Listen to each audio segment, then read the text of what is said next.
You know, guys, it's really funny how the most interesting subject of Call of Duty this year for World War II, at least to me, is skill-based matchmaking. What's up, guys? It's Jack, and welcome back. And this is something I wanted to touch up on because, as of recently, first of all, the gameplay that you're watching is Advanced Warfare, because this gameplay in particular does a really good job of just giving you an example of sometimes just how hard you have to carry in order to get the win. And also, some people in the comment section requested some Advanced Warfare gameplay, and I said, hey, I don't think the subs will mind if once a week or maybe twice a week if I posted Advanced Warfare gameplay. So there you go. But anyway, not too long ago, Drifter made a video talking about how if somebody can legitimately prove to him that skill-based matchmaking was in Call of Duty World War II, that he would pay them $1,000, and they had to do it correctly. They had to do it sophisticatedly. They had to do it in a sophisticated way and give him data and all that, video proof, you know, you name it, the works. And not too long ago, he tweeted out that, in fact, somebody did submit things to him, and that, indeed, that skill-based matchmaking in some way, shape, or form is, in fact, in the game. But I guess he's going to do some more research and look over everything a lot more, so that way he can figure out exactly what form it is or whatnot and go into specifics. But it appears it is in the game, and it's like, okay, well, if you're an above-average player in Call of Duty, it's a lot easier to tell whether or not skill-based matchmaking is in the game. Sometimes you can question it, but usually you can tell because of the way other people are playing and the decisions that they're making. And as a matter of fact, the only game where I had trouble telling whether or not there was skill-based matchmaking in the game was Infinite Warfare, because the aim assist was really, really high, really strong in that game. So all of a sudden people were aiming really well, and I was like, okay, I guess there is skill-based matchmaking in this game or whatnot.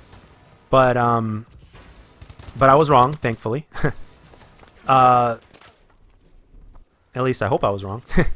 But the thing is, there are two forms of skill-based matchmaking overall. There's the kind that we felt in Black Ops 3, where it's basically called team balancing, I believe it is. And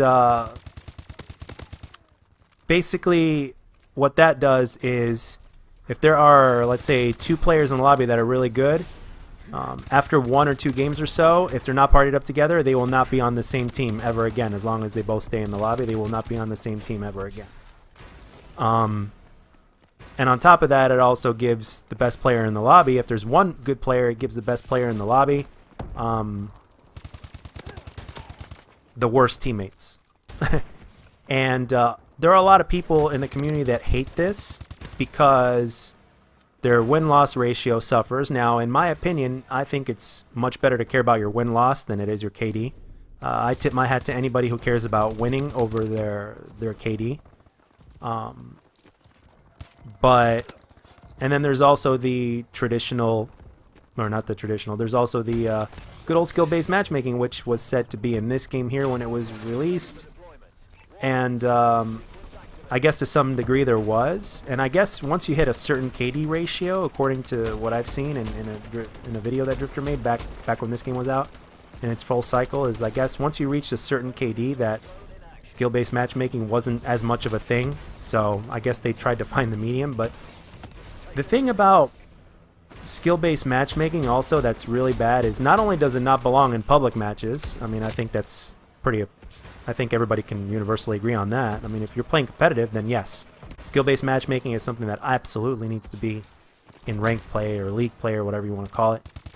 But in pubs, I don't think it should be a factor at all, because there's a connection issue, right? If skill-based matchmaking is in, if it wants to match you against players that are around your skill level, then the connection will suffer.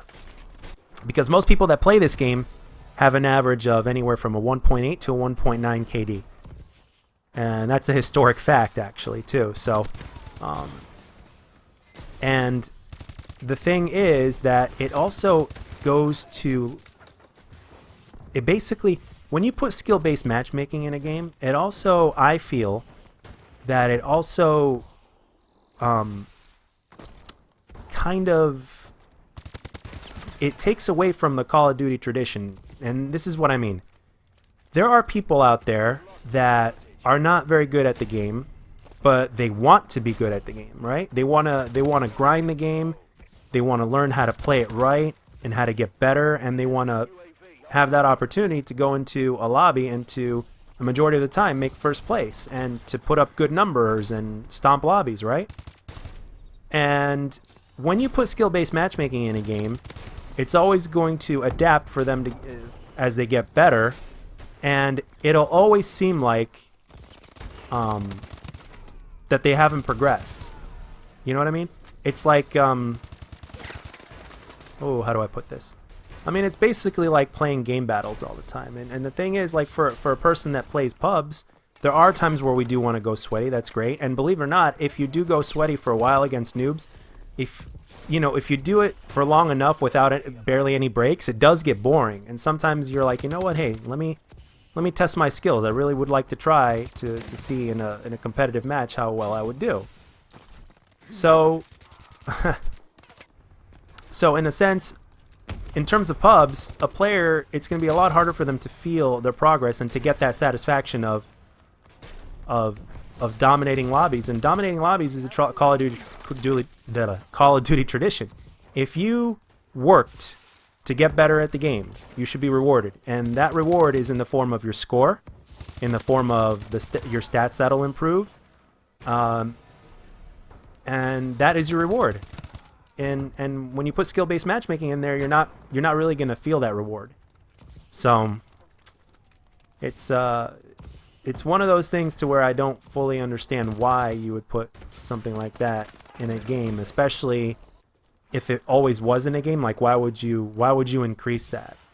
In my opinion, in my humble and respectful opinion, in terms of the overall Call of Duty population, the average player still has the same stats that they did when Call of Duty was in its prime, back, like, let's say during the Black Ops 1, Modern Warfare 2 days, COD 4. The average KD is about the same. The only difference is, obviously, well, the game is popular, a lot more people know about it now, but at the same time, sales used to be more like a few years ago than they are now, according to everything I've seen and read. But the overall population is still really high in this game, and in terms of average KD, it's still about the same. So, and if a person works hard to go from being a noob to stomping lobbies, then they deserve to reap the benefits and to go into every lobby and basically stomp the heck out of it. And the thing is, I think they've implemented skill-based matchmaking in order to make newer players seem better and to help them and to kind of, in a sense, hold them by the hand and to kind of filter out, to at least to some degree, the good players that go into noob lobbies or whatnot. And I can kind of understand where they're coming from, but at the same time, you got to understand that, well, nobody really held us by the hand back when we were trying to get better. So, you know, and the thing is, it's much better. I mean, if people really want to get better, you got to leave skill-based matchmaking out, because they have to have a reason to come back and play the game. And one of those things is enjoying playing the game. So when you have a lobby full of people that are of multiple skill levels and usually average players, the game, in terms of pubs, is a lot more fun because it's casual. And if somebody's a good player, then they're going to stand out, which is the way it should be. So, very interesting and yet very complicated conversation here. And I personally can't wait to see when Drifter finally releases a video talking about what he's discovered and to what degree it's in there. And the developers are saying it's not in there, and they're like, hey, I'll make a quick $100. I'll put 1,000. Excuse me. I'll put 1,000 down to see if to prove you wrong or whatnot. But the way I look at it is, I think they can disable skill-based matchmaking a lot easier than they implemented it. So I don't know. We'll see. But it's something that I wanted to talk about because it seems to be something that everybody else is talking about. And when this game first came out, when COD WWII first came out, I mentioned that I don't think that skill-based matchmaking is in the game, but I don't know. It may well be. We'll see. In due time, we'll tell. But anyway, guys, that's what I have for this one. I hope you enjoyed the gameplay and the commentary, and yeah, I barely got away with the win in that one. I had to carry pretty hard. So that is a good example of what we felt in Black Ops 3 in terms of the team balancing. But I'll take it over skill-based matchmaking any day. So what do you guys think? What would you prefer? And what do you think about skill-based matchmaking being in any Call of Duty? And what do you think? Is it in COD World War II? Or is it not? So, and as always, if you liked the video, let me know. And if you didn't, let me know what I can do to make my videos better. And I'll catch you guys on the next one.